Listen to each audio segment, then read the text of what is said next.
Hello everyone, स्वागत है आप सभी का मेरे इस YouTube channel week for vacancy पर। दोस्तों, दिल्ली डेवलपमेंट अथॉरिटी जो कि एक सेंट्रल ऑर्गेनाइजेशन है, दोस्त यहाँ पर काफ़ी वैकेंसी बहुत ही अच्छी वैकेंसी आई है, technical as well as non technical. Technical में बात करें दोस्तों, यहाँ पर डिप्लोमा होल्डर्स के लिए जॉब है सिविल, इलेक्ट्रिकल और मैकेनिकल के लिए। इसके बाद बात करते हैं नॉन टेक्निकल के लिए, तो प्लान जूनियर ट्रांसलेटर्स के लिए है, प्रोग्रामर्स के लिए है और इस तरीके से और भी अदर। तो चलिए बिना देर के हम बात करते हैं इसके ऊपर। सो दोस्त, जैसे कि यहाँ पर आप डेट मेंशन देख रहे हैं दोस्त, रजिस्ट्रेशन का जो स्टार्टिंग डेट हो जाए वो आज सुबह 10 बजे से स्टार्ट हो जाएगी एप्लीकेशन को फिल करने के लिए। लास्ट डेट ऑफ एप्लीकेशन की बात करें दोस्त, closing of online registration application और पेमेंट, तो वो 10 जुलाई शाम 6 बजे तक है। सो दोस्त, लास्ट टाइम के रश से बचें और पहले इस फॉर्म को फिल कर लें, I suggest you. So tentative schedule of the online examination की बात करते हैं दोस्तों, ये 1 सितंबर से लेकर 30 सितंबर के बीच में होना है। तो चलिए बात करते हैं किन किन सीट्स पे कौन कितनी वैकेंसी है। तो दोस्त, जैसे कि आप यहाँ पर देख रहे हैं, असिस्टेंट डायरेक्टर के लिए ग्रुप ए का पोस्ट है, लेवल 10 का पे स्ट्रक्चर है यहाँ पर। उसके बाद बात करते हैं क्वालिफिकेशन की और एज रिलैक्सेशन, जैसे कि आप मेंशन देख रहे हैं दोस्त। क्वालिफिकेशन की बात कर लें तो यहाँ पर क्वालिफिकेशन ये काफ़ी दिया हुआ है, इसे आप सिंपली पढ़ सकते हैं और सिर्फ यहाँ पर एक वैकेंसी है इसके लिए। इसके बाद बात करते हैं हम जूनियर इंजीनियर सिविल के लिए। सो दोस्त, यहाँ पर काफ़ी अच्छा सीट है यहाँ पर दोस्त, junior engineer civil group B का जॉब है।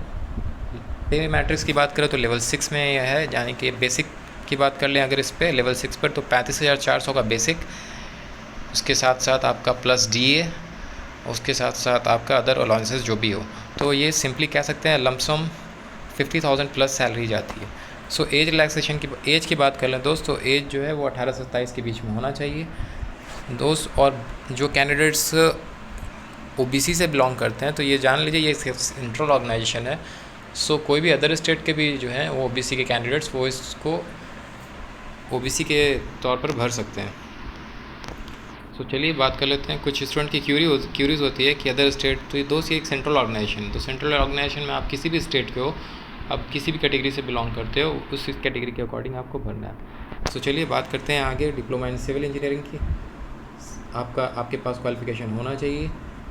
और दोस्त, एक और क्यूरी होती है कि कुछ लोग ग्रेजुएशन कर ले होते हैं, तो एक चीज़ अभी हाल फिलहाल में क्लियर कर दिया गया है कि higher qualification is not disqualification. That means कि अगर आपने इसके लिए रिक्वायरमेंट अगर डिप्लोमा इन सिविल है, तो डिप्लोमा इन सिविल के बाद अगर आपने BTech कर रखा है तो उससे कोई मतलब नहीं है, आप इस फॉर्म को फिर भी भर सकते हैं क्योंकि आपके पास मिनिमम क्वालिफिकेशन डिप्लोमा आपने कर रखा है। सो अगर जिन बच्चों ने अगर डिप्लोमा नहीं किया है और उन्होंने डायरेक्ट BTech किया है, तो वो इस चीज़ के लिए एलिजिबल नहीं है। सो चलिए आगे बात करते हैं। यहाँ पर टोटल जो है वो वैकेंसी 220 है, जिसमें बात करते हैं अनरिजर्व की तो 92, SC की, EWS की 22 सीटें हैं यहाँ पर सिविल के लिए, SC के लिए 32, ST के लिए 16 और OBC के लिए 58। और ये बेंच मार्क कैंडिडेट्स के लिए मेंशन है, जैसे कि आप देख लेंगे PDF में। सो चलिए आगे बात करते हैं दोस्त दूसरे वैकेंसीज़ के लिए। सो जूनियर इंजीनियर इलेक्ट्रिकल और मैकेनिकल का यहाँ पर कंबाइंड वैकेंसीज़ है, जो कि जॉब जैसे कि आपको पता है ग्रुप B का जॉब है ये एज इट इज़, लेवल 6 का ये भी पे मैट्रिक्स है और 18 से 27 साल के बीच के कैंडिडेट्स इस फॉर्म को फिल कर सकते हैं। डिप्लोमा इन इलेक्ट्रिकल और मैकेनिकल इंजीनियरिंग होना चाहिए किसी भी रिकॉग्नाइज्ड इंस्टीट्यूशन से, जिसमें टोटल सीट जो है वो सिर्फ 35 है, जिसमें से अनरिजर्व के लिए 16, EWS के लिए 3, SC के लिए 5, ST के लिए 2 और OBC के लिए 9 सीट्स हैं और एक बेंच मार्क कैंडिडेट्स के लिए। सो चलिए दोस्त आगे बात कर लेते हैं इस तरीके से। तो प्रोग्रामर के लिए भी यहाँ पर 2 वैकेंसीज़ है, जिसके लिए क्वालिफिकेशन यहाँ पर देख रहे हैं आप जैसे। इसके बाद जूनियर ट्रांसलेटर के लिए भी यहाँ पर वैकेंसीज़ है, जैसे कि देख रहे हैं आप दोस्त यहाँ पर टोटल 6 सीट हैं जूनियर ट्रांसलेटर के लिए। इसके बाद बात कर लें दोस्त आगे, तो जैसे कि मैंने क्वालिफिकेशन और एलिजिबिलिटी की बात बता दी है, लास्ट डेट भी मैंने बता दिया है इस फॉर्म में। एज रिलैक्सेशन की बात जो थी तो मैंने बता दिया, एज रिलैक्सेशन आपका जो एज रिलैक्सेशन है वो सेंट्रल गवर्नमेंट ऑर्गेनाइजेशन के जैसे जिस कैटेगरी से बिलोंग करते हो, जैसे कि आप सभी को पता होगा, अगर SC के कैंडिडेट्स हो तो उसके लिए आपको SC ST के लिए 5 साल 10 साल का मिलता है, OBC के लिए 3 साल का मिलता है एज रिलैक्सेशन। इसके बाद बात कर लें दोस्त इसके एज रिलैक्सेशन के बाद क्वालिफ़िकेशन के तो कुछ बच्चों का क्यूरीज़ ये होता है कि उन्होंने उनका परस्यूइंग में अभी चल रहा होता है, उनका कोर्स अभी कंप्लीट हुआ नहीं होता है, सो वो इस फॉर्म को फिल कर सकते हैं कि नहीं। तो मैं बता दूं, एक बात क्लियर कर दूं कि अगर आप जो एप्लीकेशन भर रहे हो, फिल कर रहे हो, उससे पहले पहले आपका रिज़ल्ट अनाउंस हो जाना चाहिए। अदरवाइज़ अगर आपका रिज़ल्ट डिक्लेयर्ड नहीं हुआ है जब आप फॉर्म फिल कर रहे हो तो आप इस चीज़ के लिए एलिजिबल नहीं हो। तो मतलब ये कि आपके पास सिंपली आपका रिज़ल्ट डिक्लेयर्ड हो जाना चाहिए, चाहे आप इस साल बैठे हो या नहीं बैठे हो, उससे कोई मतलब नहीं है। आपका रिज़ल्ट अगर डिक्लेयर्ड है तो आप इस फॉर्म को इस साल ही भर सकते हो। बात करते हैं दोस्त इसके बाद, तो ई एप्लीकेशन स्टेटस, यानी कि वो 2 वीक पहले आएगा, यानी कि आपका स्टेटस क्या रहा है एप्लीकेशन का, वो 2 वीक एग्ज़ामिनेशन के ठीक 2 वीक पहले आ जाएगा।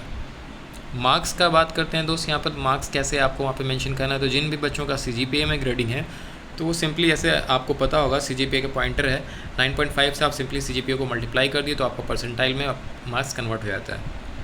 तो सिंपली आप परसेंटाइल मार्क्स को यूज़ कर सकते हो कहीं फॉर्म को फिल करने के लिए। सो दोस्त आगे बात करते हैं हम एग्ज़ाम सेंटर की। तो एग्ज़ाम सेंटर दिल्ली में होने वाला है, दिल्ली NCR में होने वाला है। इसके बाद एक और बात मैं क्लियर कर दूं, दिल्ली NCR के अलावा अगर कैंडिडेट्स, नंबर ऑफ़ कैंडिडेट जो हैं वो अगर ज़्यादा होंगे तो मे भी हो सकता है दिल्ली NCR के अलावा भी कोई अदर जगह सेंटर जा सकती है। सो श्योरली तो ऐसे तो मेनली दिल्ली ही होने वाला है एग्ज़ाम सेंटर, क्योंकि दिल्ली में काफ़ी ज़्यादा।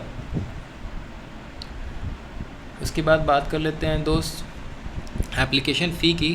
तो यहाँ पर एप्लीकेशन फ़ी जो है दोस्त वो 1000 का होने वाला है जनरल के कैंडिडेट्स और OBC के कैंडिडेट्स के लिए।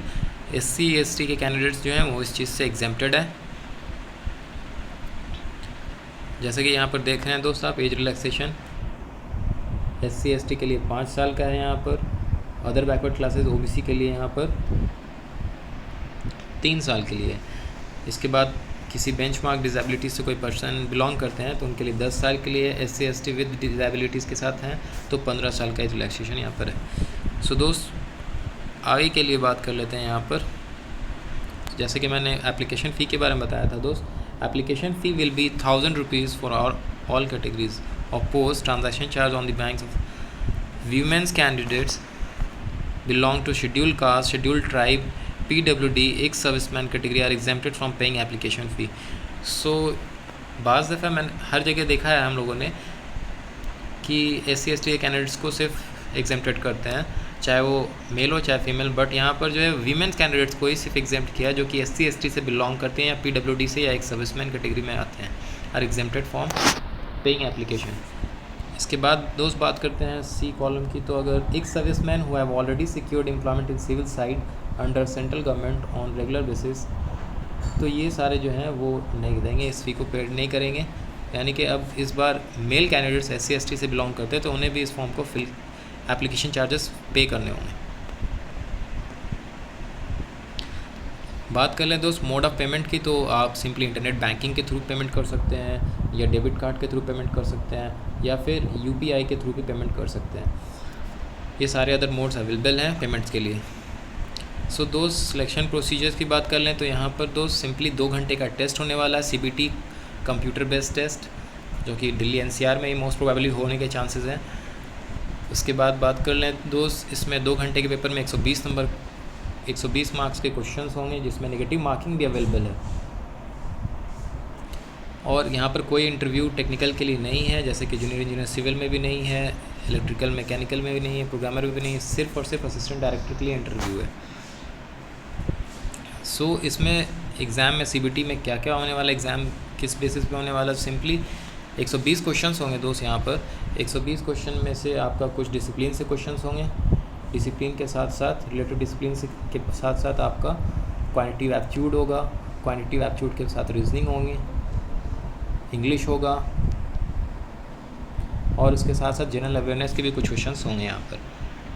तो आप सिंपली 50-50 लेकर इसकी तैयारी कर सकते हो। तो सिंपली आप इसका जो सिलेबस है दोस्त, कुछ लोग सिलेबस के बारे में पूछते हैं, तो सिंपली आप आपने अगर SSC की तैयारी की है तो कुछ भी अलग नहीं है SSC से, ये सेम पैटर्न सेम सिलेबस होता है SSC के बेस पर। तो नेगेटिव मार्किंग की बात किया था मैंने दोस्त, तो नेगेटिव मार्किंग यहाँ पर 1/3 नेगेटिव मार्किंग है। जैसे आप जैसे मैं आपको बता रहा हूँ, और यहाँ पे मेंशन है कोई भी नेगेटिव आंसर्स के लिए आपका 1/3 मार्क्स डिडक्ट कर लिया जाएगा। सो ये था दोस्त DDA से रिलेटेड सारा डिटेल्स, और जो लिंक है दोस्त अप्लाई करने के लिए रजिस्ट्रेशन फॉर्म का, वो मैं अपने डिस्क्रिप्शन बॉक्स में दे दूँगा। आई होप कि आप सभी को ये सेशन काफ़ी पसंद आया हो, और आप अपनी तैयारी को कंटिन्यू रखिए। किसी भी तरीके से तैयारी को गिव अप नहीं करना है। किसी का देर होता है तो किसी की जल्दी होती है, सभी की होनी है। आप बस लगे रहिए अपनी तैयारी पर। आई होप कि आप सभी का बेहतर से बेहतर और ब्राइट फ्यूचर आगे इंतज़ार कर रहा हो। सो आज के लिए इस सेशन में बस इतना ही। That's all, thank you.